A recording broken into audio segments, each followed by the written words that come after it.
What is up, guys, and welcome back to the channel. So the last video was the 0 to 60.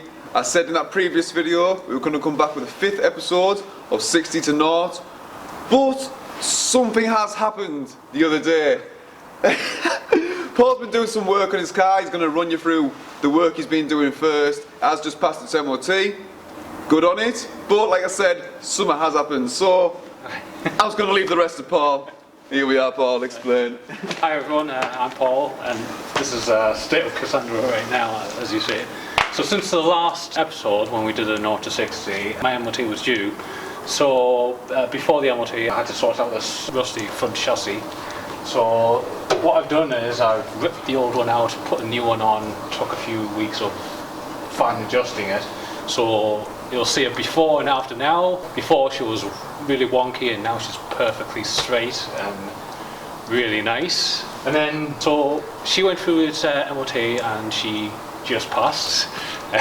So good on emissions, but she got through it. And then that was on a Friday, and then on the Saturday I was about to take her out to a car show nearby. Went out, warmed her up, went on boost up a hill, was just overtaking a slow driver, but suddenly at peak RPM, peak horsepower, 5,000–6,000 RPM, boom.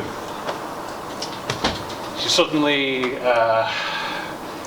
I was on boot, and then suddenly everything went, a lot of metallic sound and chunks falling underneath. Big smoke, low power, and a bit of embarrassment. But and then oil light came right in my face, and I was like, oh crap, I have to make it over the hill and then pull off. And then silence, and yeah, game over. Yeah, and here's where we are now, guys. As you can see, this is why the engine is missing. So I'll tell you what, we'll head back and we'll have a look at exactly what's happened, and Paul will explain exactly what's happened to that engine, that power engine of his. Well, here we are in my workshop here, and this is the state of the engine right now. So what I've done is, after it was recovered back home, basically when it blew, all of the oil just went away, went on the floor, and I couldn't obviously see what was going on. I thought it was just a simple plug. Well, it turns out to be a lot more serious than I thought after I started stripping it, and found a massive gaping hole right on, or all over the place on cylinder number 3. So I ripped the engine out and started investigating the heck out of this and see exactly what's going on, and it's not a pretty sight, as you can see. So what's happened is basically something catastrophic has failed on number 3. And that has made the connecting rod, basically the big end, shattered to pieces, and you can imagine all that energy from almost red line at peak power is just annihilated the entire engine. The head over there, the block, the pistons, the connecting rods, even the girdle cage that holds the bottom end together is broken too. The only thing remaining is the crankshaft here. Yeah. So yeah, I'm currently investigating in full detail, see exactly where the damage is located from. Made a few interesting discoveries as well to explain past issues like oil consumption issues, which was just basically the oil control rings. The groove in the piston was too tight, so it wasn't sealing properly, so that explains that. And all the bearings around the area is also shot, so something bad really happened. So I'm going to check a lot of details here, learn from this experience. Obviously a very expensive expensive lesson. So that engine is completely dead, but it's not over. The next plan, call of action, is basically I'm sourcing right now a spare 1.3 automatic engine for the MICRA. Once I get that in, I'll clean it up, check the state, bang it in the car and run a different map, because I'm currently, up to now, I've been running a turbo map for these pistons, which are forged and low compression. The new one is obviously standard compression and standard everything, and I have a separate map for that. So I'll put the engine in, put everything back together, switch over the map, and fingers crossed it works. And hopefully Jamie will get back together and we'll continue the journey. So, thank you very much, people. Right, well there we are, guys. As Paul's explained there, what's exactly happened. It is a complete mess. It's just bits everywhere. Shattered bits of metal everywhere, literally, yeah. You've seen the clips through the video there, just absolutely abomination, absolute. It's just demolished.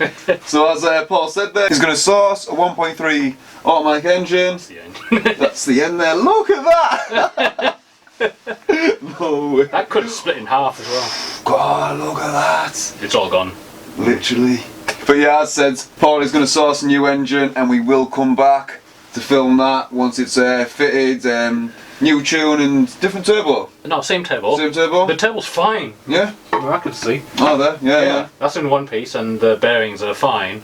It's just basically mechanically just self-destructed. Yeah. That wasn't too bad. So I'm lucky there because that cost a fortune. Well, that cost a fortune as well, but I mean, we're sat here laughing, but really, like, it's not a laughing situation. It's actually valuable heart is dead. yeah, literally, yeah. So yeah, she's getting a heart transplant, but not as super duper as this one, you know. So you know what? Just for the troubles Paul's went through there, you have to hit that like button. Comment below any further information you want to know. I mean, I'm sure Paul's covered it all right there, but anything you need to know, Paul will answer it, and I'll give you any answers that I know. If anyone would like to know any more full details about this build, Jamie, you'll put in the description. I've created a website which lists every single modifications, including this. So if you search on Google for Polymobile spec, over here you'll find the webpage with all the information. Also my other YouTube channel called Poly Pop, which you'll see here. That'll contain all my onboard videos that I always put on, including our track day footage. Do you know what, we said in one of the videos actually, yeah? We said we'd save it for another day, but how was that name came around, Poly Pop? Poly Pop was a long story. Long story short, basically Polly was my own like online nickname because it's Paul Lee. Yeah. Paul. Oh right, yeah. And then when I was setting up my email years ago during Hotmail, Yahoo, Polly was obviously taken, and I just added Popper on the end, and then I moved to Yahoo, and that was taken as well. So I added another Pop, so hence Poly Pop. Get in there, absolutely. Everything has a reason. Yeah, absolutely nice. Well, there we are, guys. There's everything explained for you. Like the video, comment below as said, subscribe if you haven't already, hit the notification for the next video. Until the next one, guys. Good night. Take care.